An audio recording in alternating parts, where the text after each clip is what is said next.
and welcome to 42 Bedford Row's webinar on reactivating possession proceedings.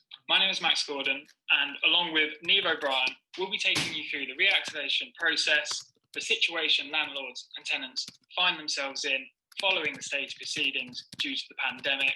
We'll also be touching on making some elements of making new claims in the current situation regarding residential tenancies and looking at procedure. I'll focus on the practice direction and the extension to the notices. Neve will then come on to look in more detail to the published guidance on procedure that needs to be considered and adhered to. Before we get underway, a friendly and polite reminder that the purpose of today's webinar is not to be taken as legal advice. It is a helpful summary and should not replace a fully informed advice from an instructed representative. The position the courts, landlords and tenants find themselves in, as I'm sure most tuning into this webinar are aware, is from the state proceedings, and that is per CPR 5529, which affects almost all proceedings and stayed everything until the 20th of September 2020. This followed on from Practice Direction 51Z, which was the initial stay up to the 25th of June. 5529 was then brought in, and that took us to the 23rd of August. Some may remember there was then a rather late in the day amendment made, and that extended to the 19th of September, meaning possession proceedings are stayed till the 20th. However, as I say, it is not all possession proceedings. Not included under the stay are claims against trespassers, for example. And by trespassers, we're referring under CPR 55.6 to trespassers being persons unknown. The recent authority of London Borough and Hackney and Poundsland confirm that where you have what might be called a mixed bag of respondents, so you have some persons unknown and some people or persons that you would have names for, that is also not included in the stay. The mix of respondents there does not take it out of the exception. Also not included are interim possession orders or a claim for injunctive relief. There was no notice required to effect the stay. So the stay took effect straight away. It also stops time running for any rules or the application of any relevant rules that may be considered. That is under CPR 5529.4. So what now? What do landlords and tenants need to be considering going forward? Much is set out in the Practice Direction 55C. The Practice Direction is brought into force and has effect from the 20th of September 2020 to the 28th of March 2021. However, given the strain the courts are clearly under, the backlog that has been created, it is of course very likely, and to be noted, the relevance of the Practice Direction, the guidance we'll be taking you through today, is going to need to be considered and be relevant for likely much time after March 2021. The reactivation notice. This is key. A reactivation notice can be filed and served by either party, but more likely than not, it's going to be particularly relevant in some cases for landlords. And we'll look at that particularly. However, a reactivation notice is not applicable to a claim stayed or brought after the 3rd of August 2020. It's only in the period before. It is also not applicable where a final order has been made. The Practice Direction is very clear. There is no listing, relisting, hearing or referral in stay claims without a reactivation notice, unless the court orders otherwise. So there is some room for manoeuvre. Now, this could be, for example, in a claim that has become more about disrepair. The parties may, in that circumstance, be in a situation to agree between them that a reactivation notice is not necessary. It is also possible the court relists or lists a matter on its own volition, but strictly speaking, a reactivation notice is going to be needed, and it's unlikely you're going to see any proceedings where a reactivation notice is applicable going forward without one being present. On the point of whether a court may act on its own volition or just in general, it is also worth noting a very particular requirement that the court must, again, unless it directs otherwise for some particular reason, give 21 days notice of the listing before the hearing. Now, this is relevant under 55C 3.1, and I raise this as a concern, for example, in a circumstance where perhaps this has been missed, some error has occurred, 21 days has not been allowed. Take, for example, a representative for a landlord claimant may attend court. If a defendant does not attend, but the 21 days has not been allowed for, it's very likely you're going to have to find yourself going home and waiting for a relisted hearing to allow those 21 days to elapse. The landlord's reactivation notice. It must confirm the party filing and serving wishes the case to be listed, relisted, heard or referred as is applicable. A particular new requirement, and it features at the top of the reactivation notice, which is available on the Gov website, and I recommend reviewing it in detail before the time comes for it to be needed, sets out that the party must set out what knowledge that party has to the effects of the pandemic on the defendant and their dependents. And this is really a positive requirement. It is akin to some of the pre-action protocol requirements of communication with tenants. It will not be sufficient, I suggest, that a landlord just pleads ignorance and says that they do not know of the effect and that's the knowledge they have. If that is the case, attempts have been made to find out this information and has not been fruitful. Ideally, a landlord is going to need evidence to show why that is the case, what efforts were made to find out this knowledge. As I say, it's at the top of the reactivation notice, it can't be missed. And then going down the reactivation notice, you'll also note other requirements, directions, and that includes whether the hearing is appropriate to be heard remotely. As we will touch on later on in this seminar, and Neve will be talking about, whether a remote hearing should be used is can be double-edged sword. It's a little bit 6 of one and half a dozen of the other. If you proceed forward on the basis that it is going to go on a remote basis, it may be a tenant who then doesn't connect to the hearing, may ask for a rehearing, pleading that they had issues with connection problems.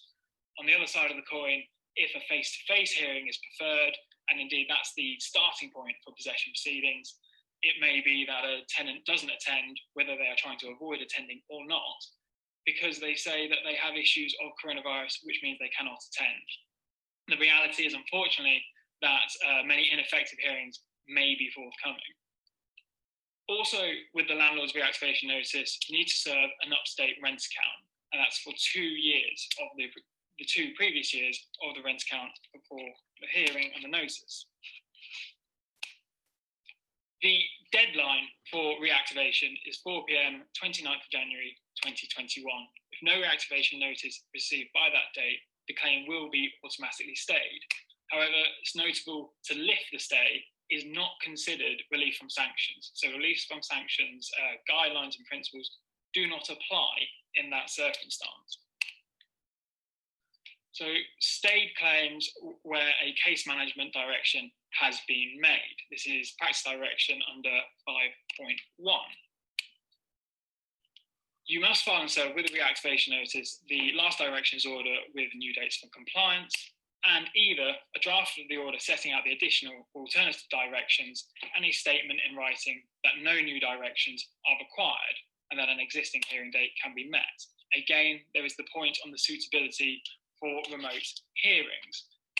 Interestingly, there's a slight conflict here between the practice direction and the guidance. The guidance is clear that it needs to be agreed between the parties whether the hearing can be held remotely. However, practice direction 55C 5.2 states that if a party receives the information under 5.1, which is that set out in the previous slide, then, and if it disagrees with that information, it needs to file and serve a response within 14 days. This suggests that if you don't respond, that the hearing may then go forward on a remote basis. However, that would seem to be contrary to the guidance, saying it needs to be expressed by both parties they agree to the remote hearing. Moving on then to new claims and stayed claims brought after 3rd of August 2020.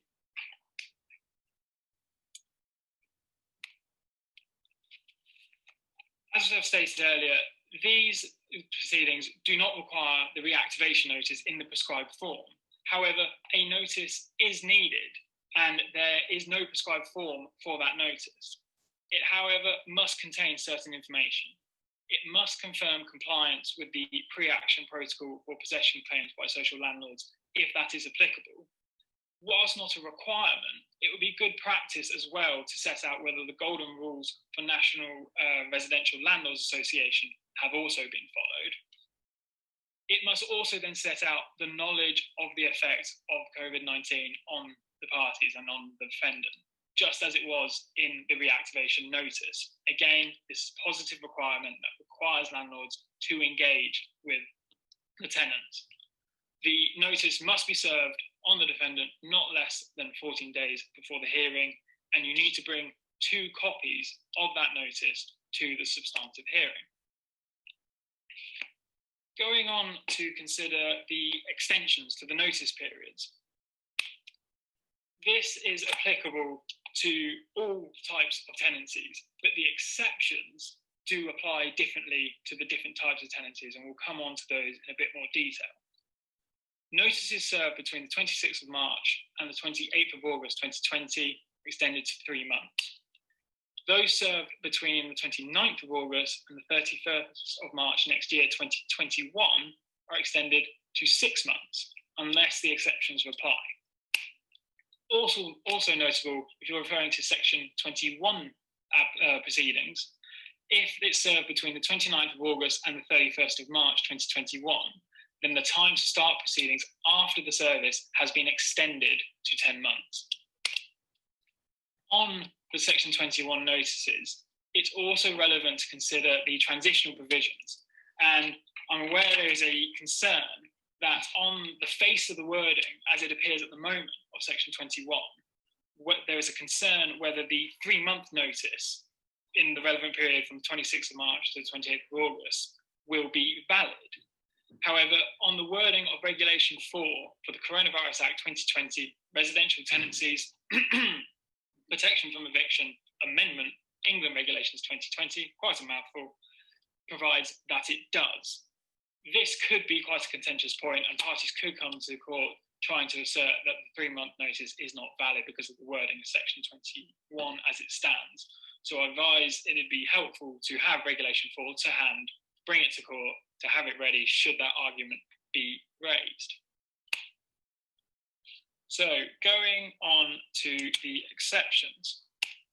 Now, there are some standard periods which will still apply. If the claim is based on the discretionary ground for antisocial behaviour on a secure tenancy, that's ground 2, Schedule 2 of the Housing Act 1985, the standard time applies, and that is that there doesn't need to be any notice once served. The mandatory ground for antisocial behaviour for secure tenancies, Section 83ZA, Housing Act 1985, which is 4 weeks, again, applies as standard, and the antisocial behaviour ground for assured short hold tenancies, beg your pardon, also still applies as standard. The 6 months rule is subject to the following exceptions. There is a minimum notice of a period of 4 weeks if the ground relied upon is 6 months arrears or more, and that applies to all types of tenancies. If you're relying on antisocial behaviour as a ground for a regulated, protected, introductory, or a demoted tenancy, again, that's then 4 weeks. If you're relying on an offence committed at a riot, domestic violence, or a false statement that the acquiring the tenancy has been through a false statement, then if that is on a secure tenancy, that is 4 weeks. However, if it's an assured tenancy, that is only 2 weeks' notice. If we're discussing or relying upon a breach of the right to rent rules, and that would also include immigration issues, then the notice is 3 months. The same to be said of the assured tenancy and possession is sought following the death of a former tenant. This is provided under Regulation 3 of the amended 2020 regulations. There are obviously various different timings and notices, and quite helpfully, there is a table provided under the technical guidance on eviction notices It's available on the Gov website. If you Google that term, it will bring it up, and it's unfortunately too large to share on the slide and through Zoom webinar, but it effectively summarises the culmination of the effects, mainly through Schedule 29 of the Coronavirus Act before the amendments in August, and then the regulations as amended. And that concludes that section. I will now pass over to Niamh to take us through the guidance on procedure, and any questions will be dealt with at the end of the session. Thanks for that, Max. I'm now going to bring up my part of the talk, which hopefully will pop up there. Yes, I'm going to be talking to you about the procedure that will have to be followed when you're taking the 4 steps to regaining possession. As Max indicated, we can expect that COVID is going to have quite a long tail in terms of the different procedures which are now in place, for 2 reasons. First of all, there is a significant backlog of cases in the county courts, which will either have been stayed or will be started during the new procedure period. But also, it must be right that the new procedures are in place until March 2021. The reality is, after March, it is unlikely that we're going to be going back to business as usual. And the reality is that these procedures are probably going to have to stay in place beyond March, albeit perhaps modified. The courts, I suspect, will have to, from a procedural point of view, have to take account of the effect of the pandemic, first of all on the backlog, and secondly on possession procedures generally. So what are the 4 steps that you have to follow to regain possession of a property?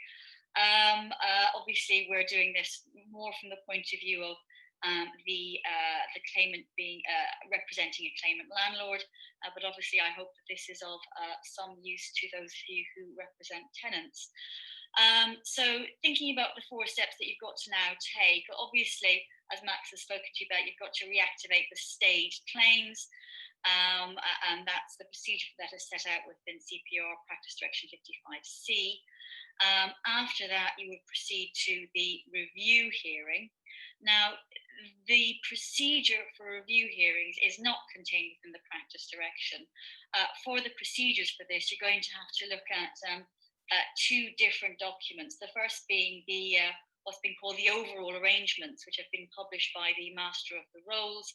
And at the same time as that was published, the Ministry for Housing, Communities and Local Government published 4 sets of guidelines, guidance entitled Understanding Possession Action Process Guide. There is 1 each for social landlord and tenants, and 1 each for private landlords and tenants, with the guidance effectively being similar but tweaked according to the intended audience. In addition to that, there are a variety of notice, practice notes, which have been published again by the Ministry of Housing. There's the technical guidance on notices, which the Ministry has also published. In addition to that, another source for all these rules will be the pre-action protocol for social landlords, which is something that must be complied with if it applies. And also, as Max touched on, the National Residential Landlords Association have published, along with the rest of the guidelines, something which is entitled the Golden Rules. As Max said, these are not necessarily binding, but private landlords would be best advised to show that they have at least taken them into consideration. The question of which cases are going to be dealt with first is dealt with both within the overall arrangements and also guidance notes, which the Lord Chancellor has published for judges. They're repeated in other parts of the various bits of guidance that have been published by the Ministry as well.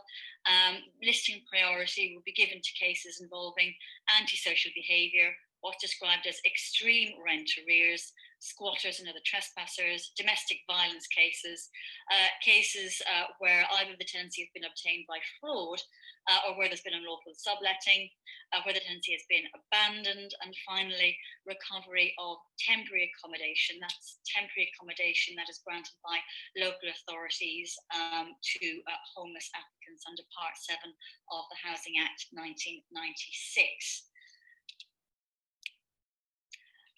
There is a process in place now for what's been called COVID-19 case marking. Either party can request that the file is noted to be a COVID priority case. That can be requested by the defendant or by a private landlord.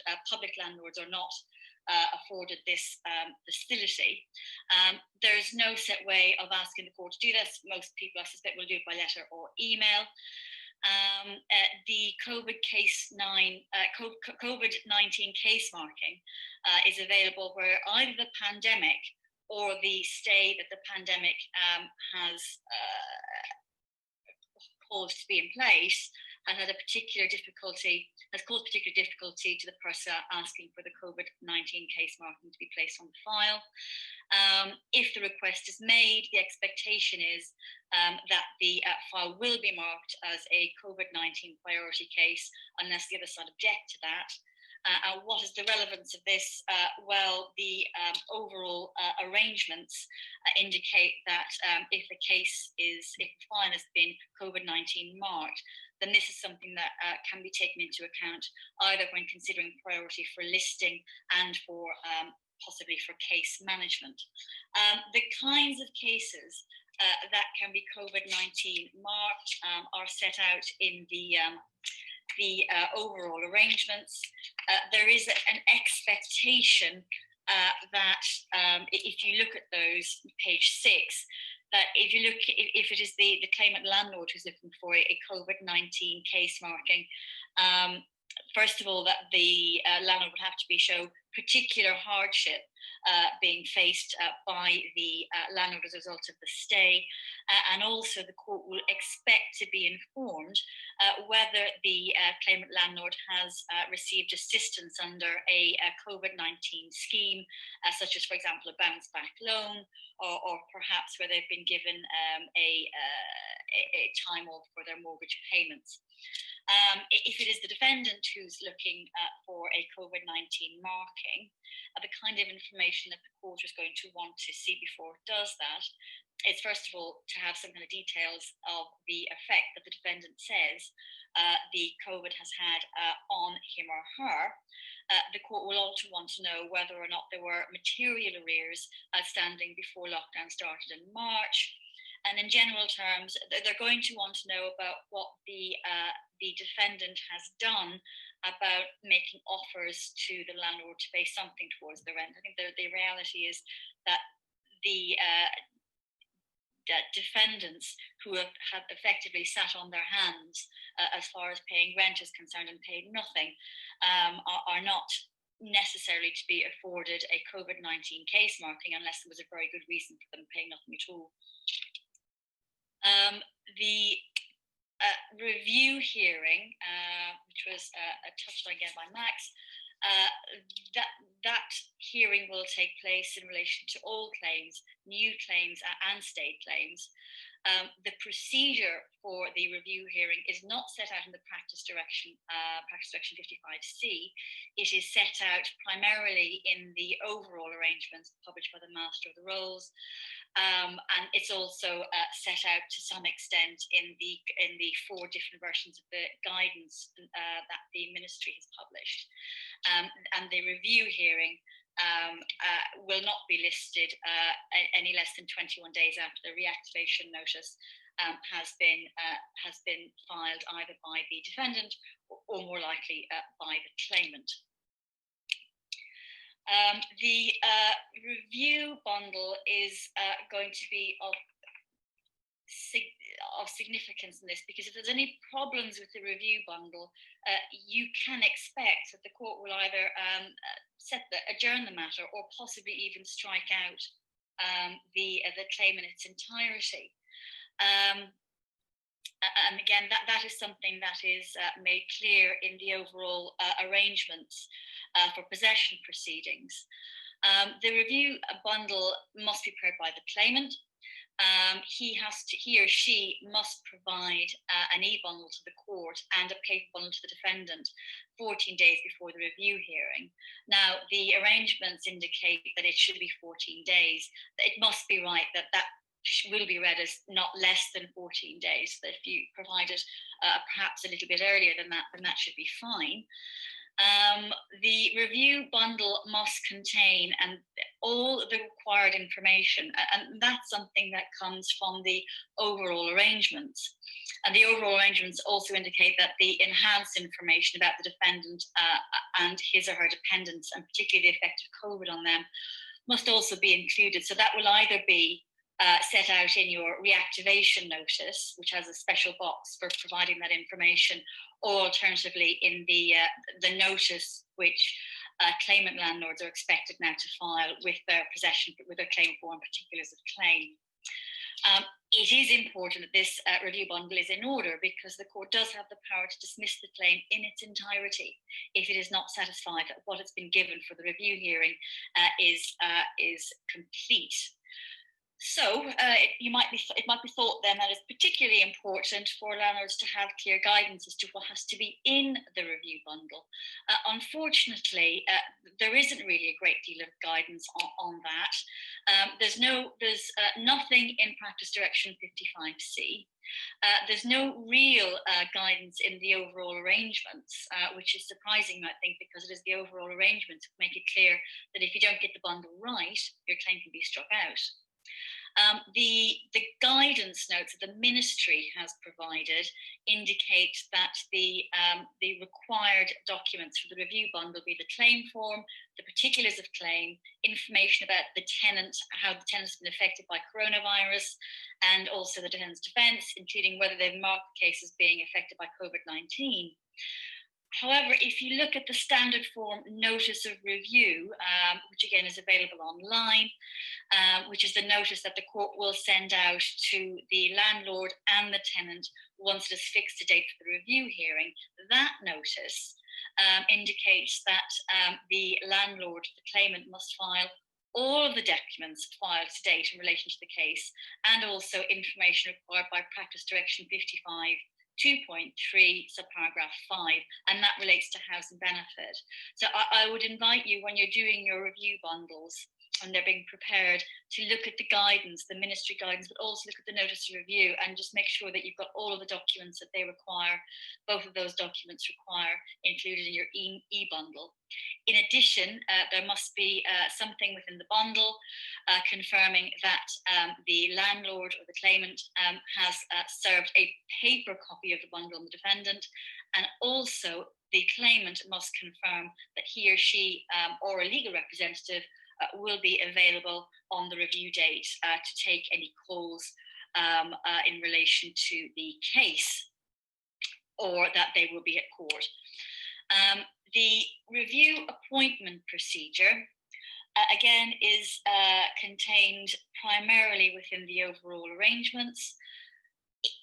It seems to me that the best way of looking at this hearing is it's kind of going to be like the kind of horse trading that normally goes on outside court before the first hearing of any possession action. So it's before the hearing where there'll be discussions between the landlord and the landlord's representatives and the tenant's representatives about whether or not the case is capable of settlement, what directions would be required, whether or not the case is in fact being contested at all. And I said that was the kind of thing that happened as a matter of routine before the pandemic. So in reality, this review appointment is meant to replace that period for negotiation before the matter comes before the court. The expectation is that the review hearing itself is going to take place towards the end of the sitting day, so at some point between 3:30 and 4 p.m. But at the moment, it looks as if the parties are going to be expected to be available for a wider period of time, that it might even be the entire sitting day.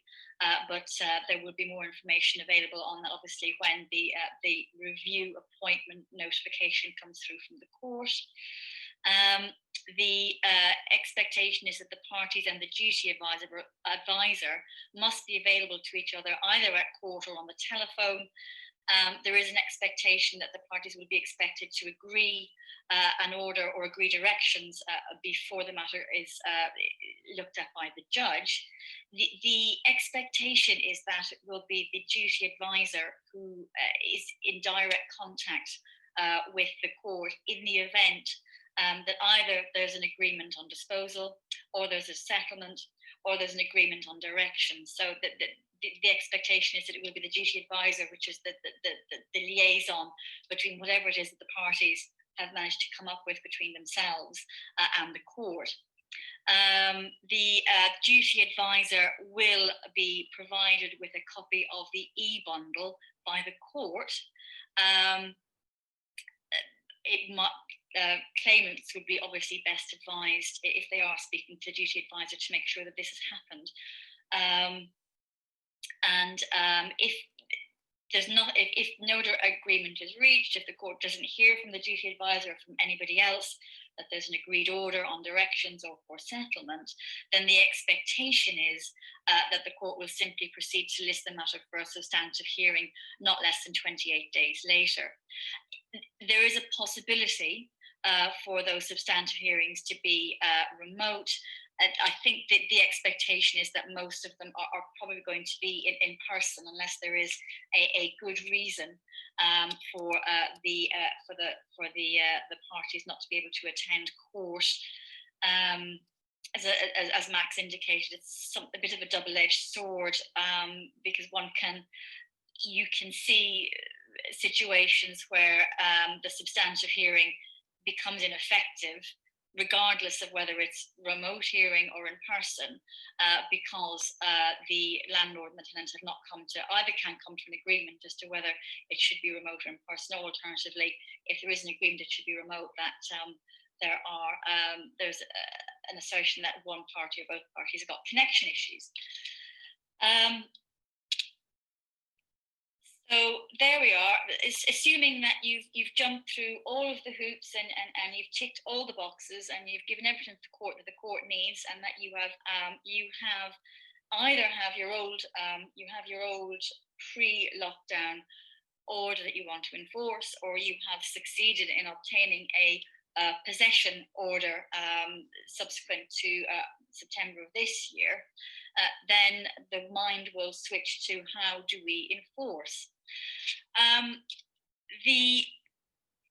Just around about the time that this second lockdown started, the Lord Chancellor sent around a polite request to the County Court Bailiff and the High Court Enforcement Officer organisation, asking them very nicely if they wouldn't mind terribly not enforcing any possession orders at all until after the Christmas period. And I think he'd asked for that to be up until January of 2021.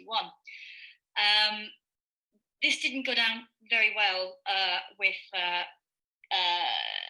organisations representing landlords, and there was a threat of a judicial review, and the point was being made with some force that the Lord Chancellor can't simply do this. The Lord Chancellor and the government have got to bring in regulations governing the enforcement of possession proceedings. That resulted in the public health brackets coronavirus brackets protection from eviction and taking control of goods brackets England regulations 2020. I'm not going to say that again. They came into force on Wednesday last. They have replaced the more, well, it wasn't a blanket ban as from the notes, but it was pretty much covered most cases. That the Lord Chancellor's suggestion. There are a significant number of exceptions to the suspension of enforcement, which I'll turn on to in a minute. And these regulations apply equally to county court bailiffs as they do to the High Court enforcement officers. There are a number of exceptions to Regulation 2, and anybody who has a possession order who is of the view that their case falls into one of the exceptions set out in Regulation 2, they will be best advised to ask the court to record that fact in the preamble to any possession order, because it seems to me that unless there's a clear steer from the judge that the bailiffs can proceed, or the High Court enforcement officers can proceed to enforce, there must be an expectation that at the very least they will tread very carefully if they are simply told by a landlord, well, don't worry about it because this case falls into the exceptions to the bound enforcement. So if your case falls into one of these exceptions, it would be really best to make it clear on the face of the order. The exceptions are for trespassers, extreme rent arrears accrued before the 23rd of March 2020. Extreme rent arrears in this context generally means rent arrears of more than 12 months. Whether or not there is antisocial behaviour order made in an absolute ground, the death of a tenant, domestic violence, and domestic violence. So they do mirror, although not perfectly, the priority categories for listing cases going forward. Word of warning, though, and it's under the last bullet point, the guidance, the four different versions of guidance that I referred to earlier on, published by the Ministry for Housing, indicates that the bailiffs shouldn't proceed to evict if any occupant of the property is either self-isolating, has tested positive for COVID, or is what is called clinically extremely vulnerable. Clinically extremely vulnerable in this context has a specific meaning, and you will have to look to the relevant regulations to what that means, but it covers specific health issues such as different kinds of cancer which are undergoing chemotherapy, sickle cell anemia, matters of that nature, significant lung conditions. Anybody who has been, it is possible for someone to be deemed to be clinically extremely vulnerable by their GP. If there is anybody who falls into any of those categories, the reality is that they will be, if the bailiff comes to evict, it's quite possible that they will be turned away. This particular exception to the exception, if I can put it that way, is not contained within the regulations. It is only within the guidelines. So even if you get your possession order, and even if you get it recorded on the face of the order that you may proceed to enforce as soon as you can get a warrant, there is still the potential for falling at the final hurdle when the bailiff attends the property and is told that there is some issue regarding the occupants, in particular their health status. So I think we can all agree there's a lot of hurdles that have been placed in the way of landlords in recovering possession.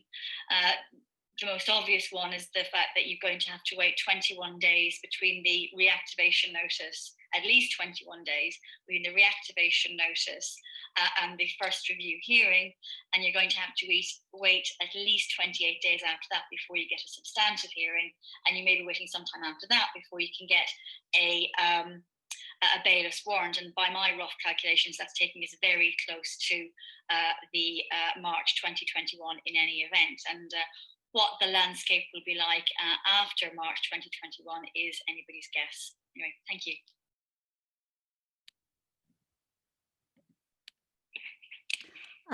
Hi, everybody. I hope that was helpful. I was answering questions on the Q&A feature as the webinar went on.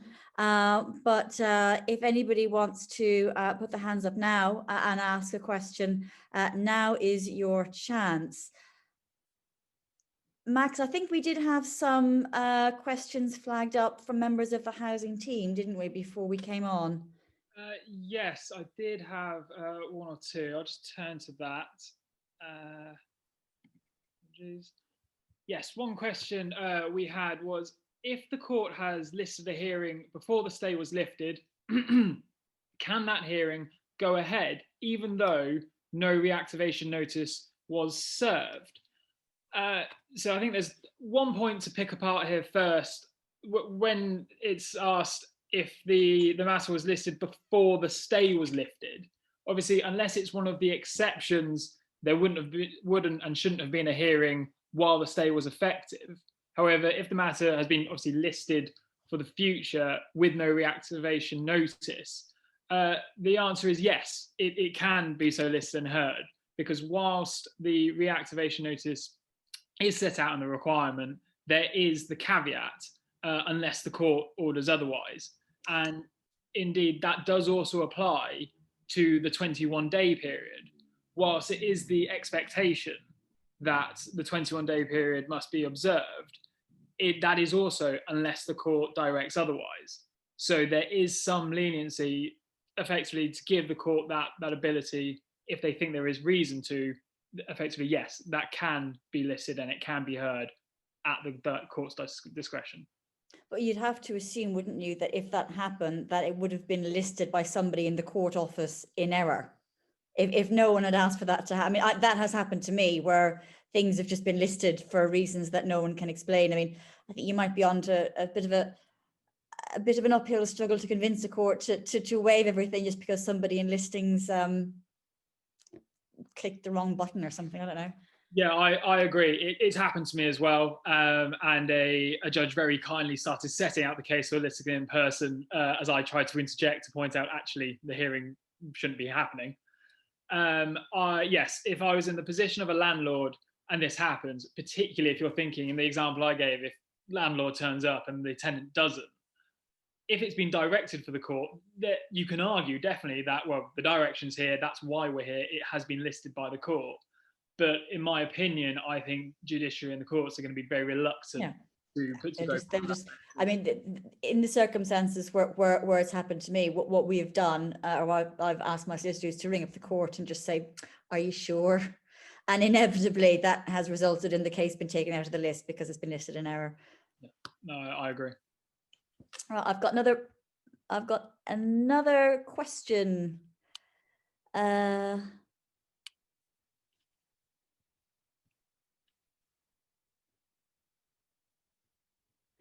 Okay, so the question is, if a review notice said that the bundle could be lodged with the court, either this is the review bundle in paper format or by e-filing, and I lodged a paper format bundle and not an e-bundle, do you think the court will have dismissed the claim? The review has happened and there was no contact from the defendant or duty solicitor, and I've not heard from the court since. The court should be asking for an e-bundle. I'm not sure why that specific court was asking for a paper bundle. I would always advise doing the e-bundle.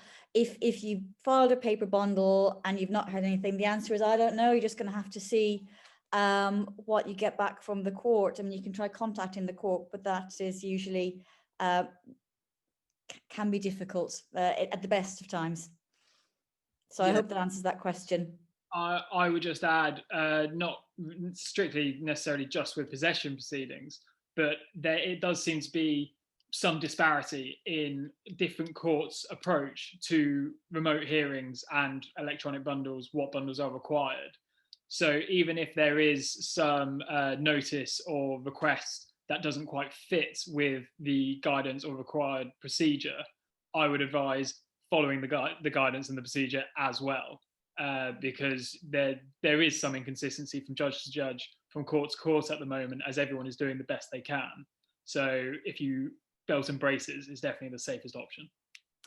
Fabian's asked, has said that the court has asked us to send a paper bundle to the defendant. Well, the assumption is the defendant will get a paper bundle, but if you have the facility to send him or her a bundle by email, then that you should do that also. If you've got the bundle, why not? And you can send it by email, why not do both?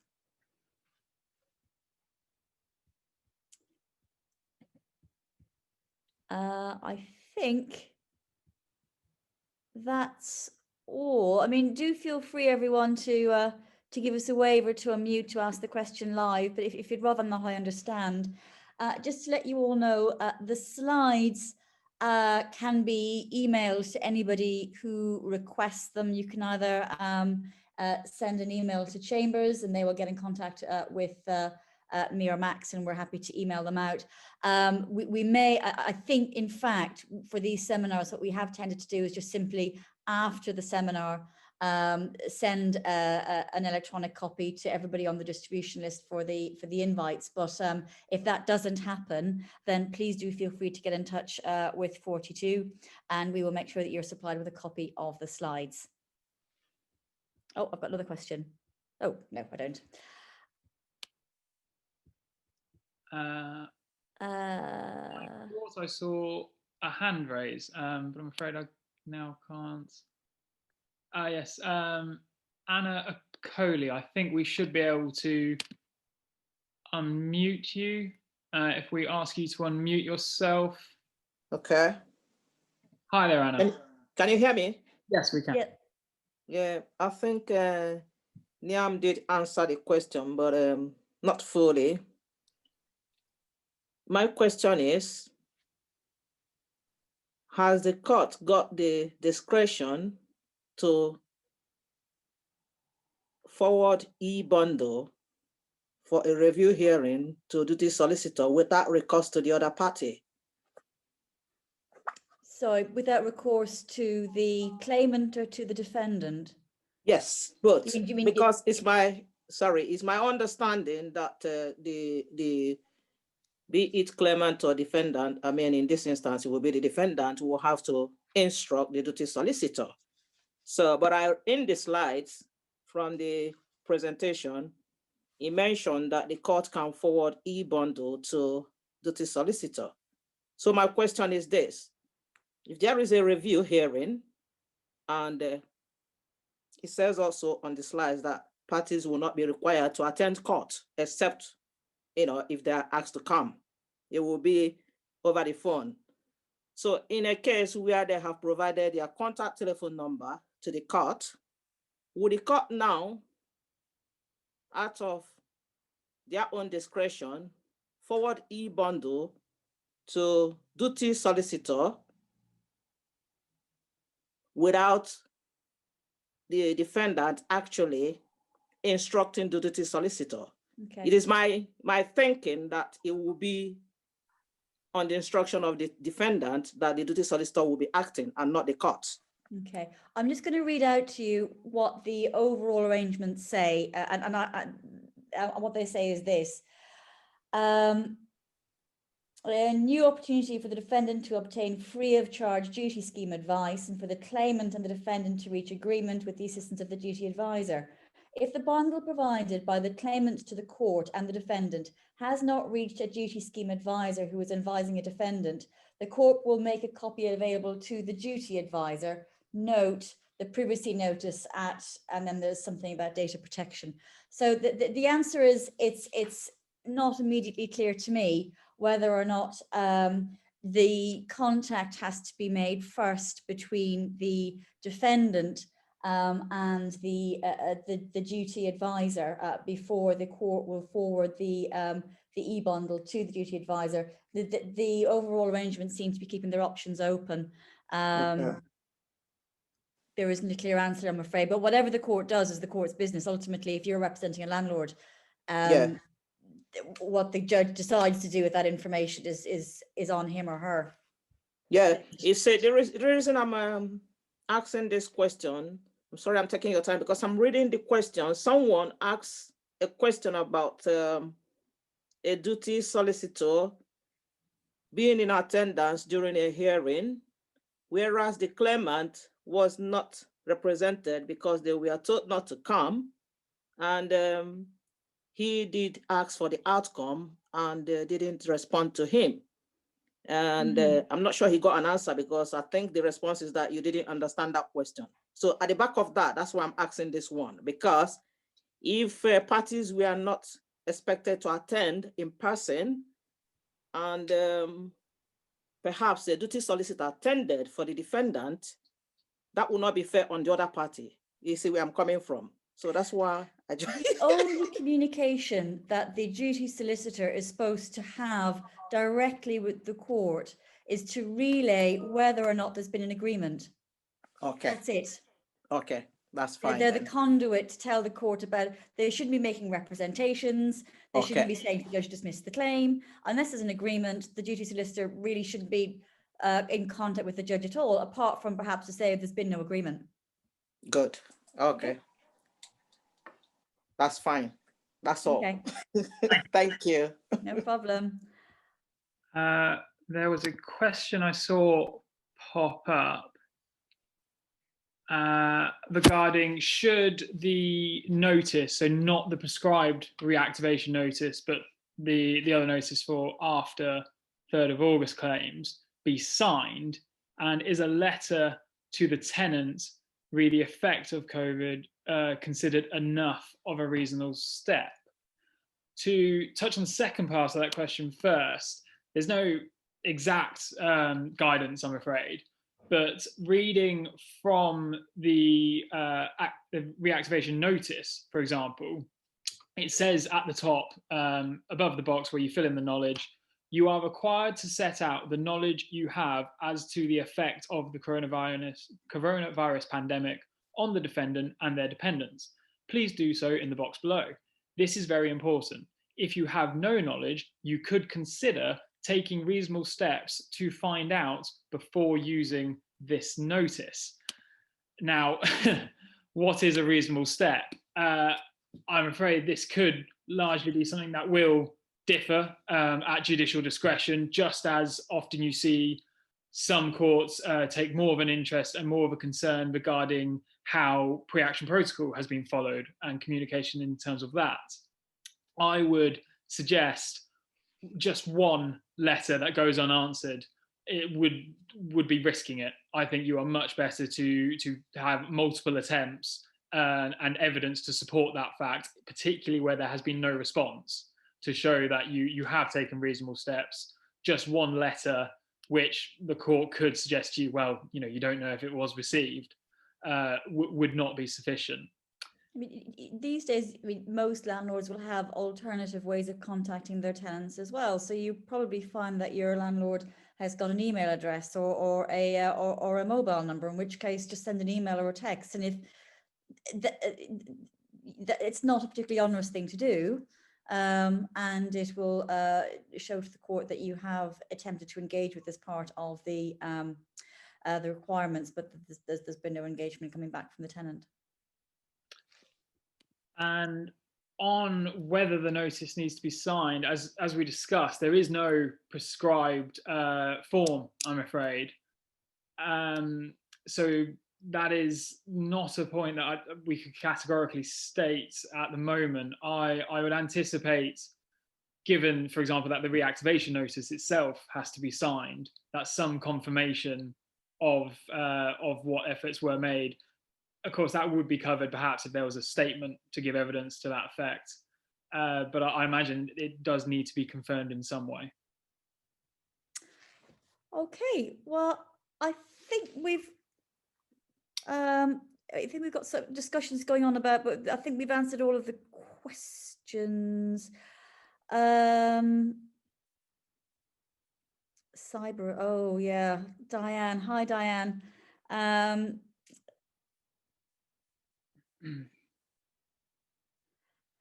Right. So you've lost. Okay. Yeah, I agree. If you haven't got it anymore, if you haven't got the contact details, then that's the best that you can do. If that's the best you can do, that's the best you can do. Yes, that's obviously a very difficult situation. If that is the case, I imagine the court can only be. You might want to explain that is the case, though, when you're in your reactivation notice and in your enhanced information notice as well, if it's one of those cases. Okay. Okay, great. Well, no, there's more coming.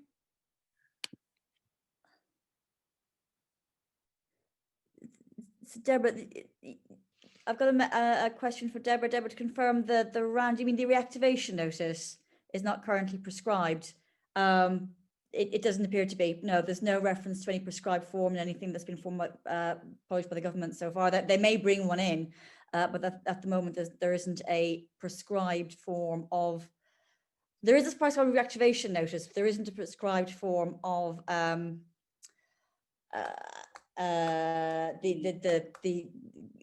notice setting out the COVID information that you have available to the landlord in relation to the defendant and their dependents. Does that make sense? I hope so.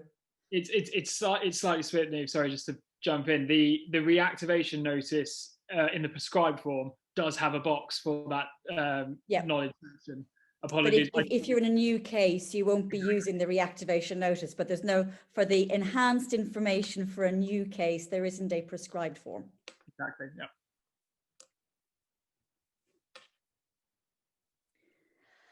Right, I think we've dealt with all of the queries that have come in. I think we've been on for an hour now, and that's pretty much as much Zooming as I can take without a break. So I think I'm going to say good evening to you all. As I said, I will liaise with our chief executive with a view to seeing how we can get all of the slides out to anybody who's here. And if you don't get it, do send in a request and we'll send it out. Okay. Thank you. Good evening. Good evening, everyone.